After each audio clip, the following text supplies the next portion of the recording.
Hello friend, in this video we are going to discuss about the difference between receipt and the payment account and our cash book.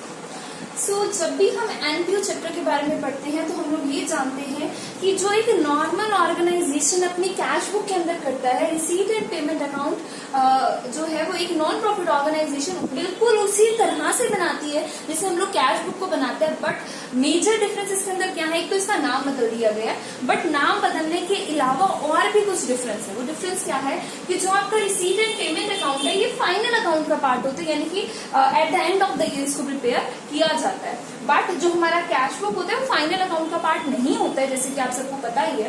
Cash book तो एक तरीके से subsidy books के अंदर आ रहा है, ठीक है, जहां कैश से रिलेटेड सभी ट्रांजेक्शन्स को रिकॉर्ड किया जाता है। तो ये एक नॉर्मल ऑर्गेनाइजेशन है वो कैश बुक बनाएगी, एक नॉन प्रॉफिट सीकिंग ऑर्गेनाइजेशन है जिसका मेन मोटिव है सर्विसेज प्रोवाइड करना टू देयर क्लाइंट्स और टू देयर मेंबर्स और टू द सोसाइटी, वो क्या बनाएगी, रिसीट एंड पेमेंट अकाउंट को प्रिपेयर करेगी। So the basic difference between receipt and payment account and the cash book is that जो receipt and payment account है वो एक non profit seeking organization क्या करती है, प्रिपेयर करती है। बट जो एक कैश बुक है वो सभी तरीके की ऑर्गेनाइजेशंस क्या करती है, प्रिपेयर करती है। ठीक है, एक और बड़ा डिफरेंस क्या है, जो रिसीट एंड पेमेंट अकाउंट है it is a part of the final account. Final account बोले तो एक ऐसा अकाउंट जो eight the end of the year क्या किया जाता है, प्रिपेयर किया जाता है। ठीक है, मीन्स 1 अप्रैल 31 मार्च, तो इसको प्रिपेयर करने के लिए जो आपके पास डेडलाइन आती है वो आती है 31 मार्च, एंड ऑफ द ईयर, जब शायद लेन देन हो जाते हैं तभी इसको प्रिपेयर किया जाता है। बट जो कैश बुक है वो हमारा फाइनल अकाउंट का पार्ट नहीं है, वो आता है हमारा रिकॉर्डिंग के अंदर, जब हम अपने ट्रांजेक्शन को क्या करते हैं, रिकॉर्ड करते हैं। और जब हमारा साइज ऑफ द बिजनेस थोड़ा बड़ा होता है, हम लोग जनरल की तरफ नहीं जा रहे होते, जनरलाइजिंग नहीं कर रहे होते हैं, उस टाइम पर हम सब्सिडी बुक्स को प्रिपेयर कर रहे होते हैं, तो उन्हीं सब्सिडी बुक्स में से एक बुक निकल के आती है कैश बुक। ठीक है, तो अभी हम इसके डिफरेंस जो मैंने यहाँ लिखे यहाँ से पढ़ना शुरू करते हैं। सबसे पहला है बेस।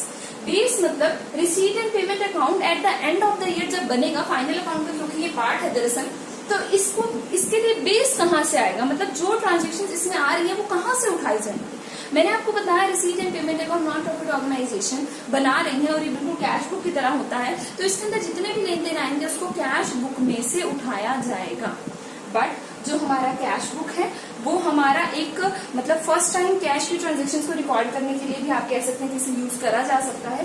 तो इसके लिए बेस रहेगा inflow and outflow of the cash. हमारी ऑर्गेनाइजेशन में जब अंदर कैश आएगा और हमारी ऑर्गेनाइजेशन से जब बाहर कैश जाएगा तो उसके बेस पर कैश बुक को प्रिपेयर किया जाता है। और जब आप कैश बुक को प्रिपेयर कर चुके होते हैं then at the end of the year जब आप फाइनल अकाउंट बनाते हैं एक एनपीओ का, तो आप उसी में से ट्रांजेक्शन को उठाकर कहाँ डाल देते हैं, रिसीट एंड पेमेंट अकाउंट के अंदर डाल देते हैं। बड़ा बेसिक सा डिफरेंस है ये दोनों के बीच में।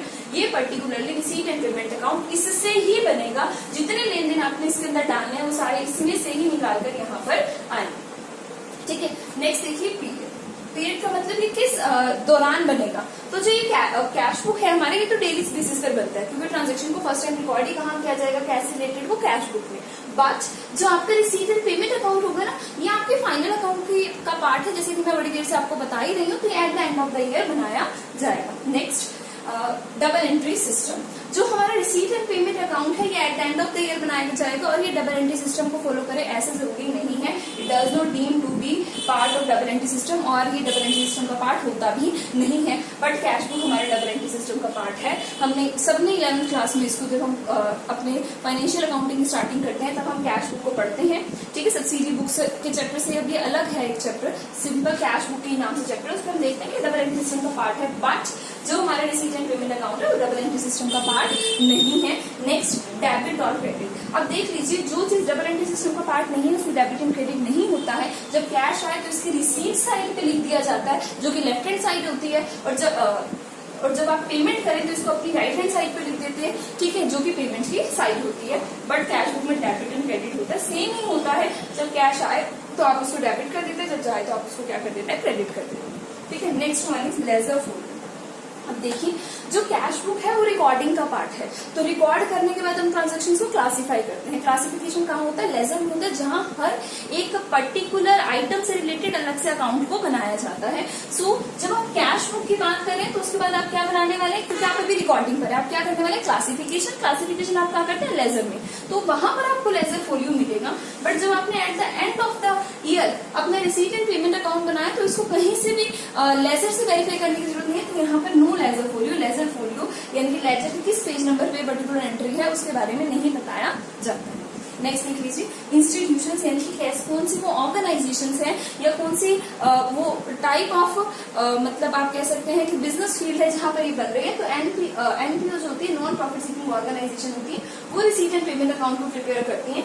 And all the type of organisation are going to prepare the cash book. Cash book तो सभी तरीके की ऑर्गेनाइजेशन को प्रिपेयर करनी ही करनी है, but receipt and payment account सिर्फ और सिर्फ नॉन प्रॉफिट सीकिंग ऑर्गेनाइजेशन को ही प्रिपेयर करनी है। अदर ऑर्गेनाइजेशन के लिए रिसीट एंड पेमेंट अकाउंट नहीं बनता, सिर्फ किसके लिए बनेगा, NPO means non profit organisation के लिए ही ये बनेगा।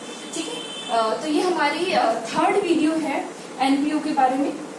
ठीक है, इससे पहले 2 और मैं डाल चुकी हूँ। तो अब ये थोड़ा सा जो ये चैप्टर है ना इजी भी है। देखिए अगर आप पढ़ रहे होंगे तो आपको ये लग रहा होगा बहुत आसान है, तो इजी भी है, लेकिन थोड़ी सी इसमें कई बातें ऐसी जो मुझे बतानी पड़ेंगी न्यूमेरिकल्स पर पहुंचने से पहले। ठीक है, तो हम इसे जल्दी जल्दी से कवर करेंगे ताकि जल्दी से हम इसके न्यूमेरिकल्स पर भी पहुंच जाए। इंपॉर्टेंट चैप्टर है और स्कोरिंग है बहुत ही ईजी है एक्चुअली चैप्टर, इसलिए thank you for watching this video.